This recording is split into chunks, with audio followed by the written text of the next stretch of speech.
This book, Assassin's Apprentice, what is there to say that hasn't been said?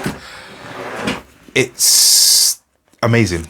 It's captivating. It's, if you don't know, this book is Fitz, the Fool, who is another character, very pivotal character. Robin Hobb actually expands on the Fool's journey later in later books. I've not read them. And the Wolf. The Wolf, Night Eyes, is Fizz's companion. Sorry, dyslexic and a bit of a an accent. But this is my third copy. The first two copies I read so many times that the pages fell out.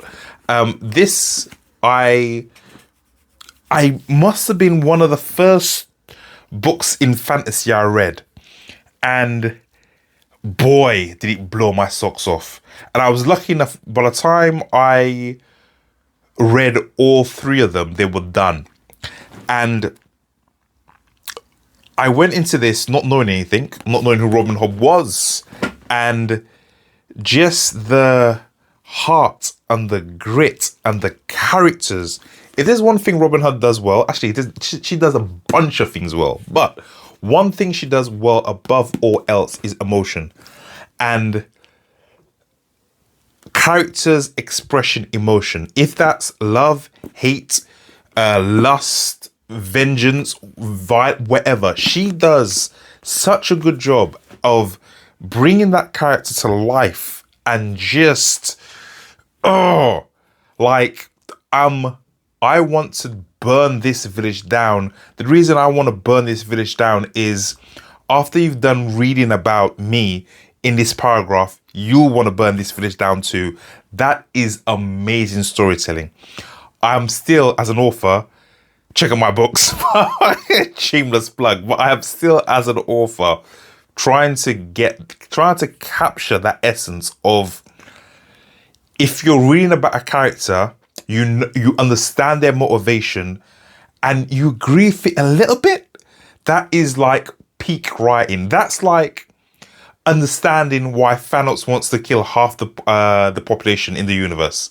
Like, we've all met that one person. We've all been stuck in a traffic jam. We've all been cut off. We've all been spoken horribly by a boss.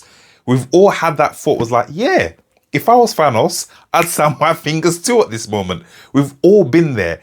And that's peak writing, when you can, as a creative, as an author, as an artist, you can bring those characters to life on the pages. Oh, it's amazing. The main character, Fitz, he goes through it. He is the royal bastard. His father is, the second son or the eldest. I think the father's the eldest.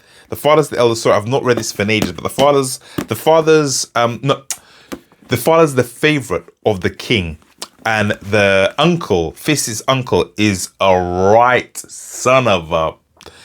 But again, you understand the hated uncle. You understand why the uncle hates Fizz and why the uncle is the way he is, because he doesn't get the love from the father, and he doesn't. We've all seen it. I'm an only child, but you might be in this exact predicament where you have a sibling and that sibling's just good at everything. And that sibling is the star. He walks in a room, the people lights up, he or she lights up the room. They're just amazing. And then you, by no fault of your own, are just second fiddle. You're just second place. And that's no one's fault. Sometimes we're just caught in a tidal wave of emotion by whoever's walking past. Some people, we've all met those people that when they are around in the room, everyone's swept up by their energy, and that could be your brother or sister, and part of you not hates them, but part of you, what is the word I'm looking for? Part of you just sometimes gets angry. Now, extrapolate that. You're a prince or princess and your eldest sibling is going to be the king or the queen, and you don't think they deserve it. And more than anything, you found out that they've had an affair out of wedlock, and this bastard child now is the main character. Just so many feelings, just so many. Yes, book 1, amazing. Book 2 and 3, they got harder for me in the sense of the main character goes through it. The main Fizz goes through it where he gets beaten. I'm not even going to say the love of his life does something with someone else. Like the trauma that he experiences. It's just, there's a point in, I want to say book 3, the beginning of book 3, where he's just done. And he doesn't want to be, do his duty anymore. He doesn't want to be a short soldier. He doesn't want to be an assassin. He doesn't want to be anything. He just wants to ride off into the sunset. Like, fuck the kingdom. Fuck what's going on. Let it burn. I'm done. I've been broken. I've been beaten. I've been tortured. I've been humiliated. The love of my life sees me as something else, as scum. I'm done. I don't care. Don't care. And what about the children? The children. That is where it comes. That is where the main character gets to. And if you read these 3 books back to back, just the weight of just like getting pounded and the main character's getting like shat on and just like, so that as well does take its toll. It's not quite grimdark. It's not quite Joe Abercrombie, but it's kind of like those Hallmark movies that you watch and the main character's walking and it's a brilliant day, then she gets hit by a car, then she wakes up in a coma, then she finds out she's got cancer, then her dog dies, then her mother has cancer, then it's just like, enough is enough. This is kind of like that.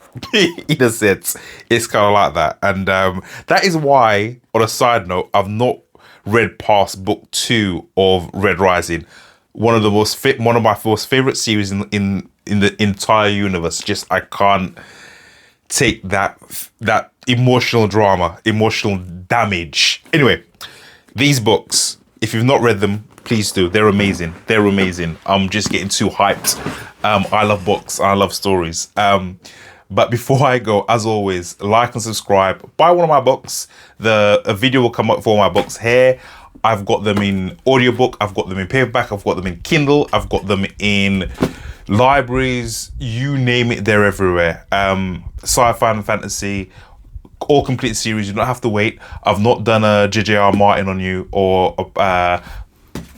Patrick Rufus on you. It is, they're all completed. All my books will always be completed. But anyway, until next time, I hope you love this review. It was not even a review. I hope you just love this recommendation. Big kiss. Mwah. We out.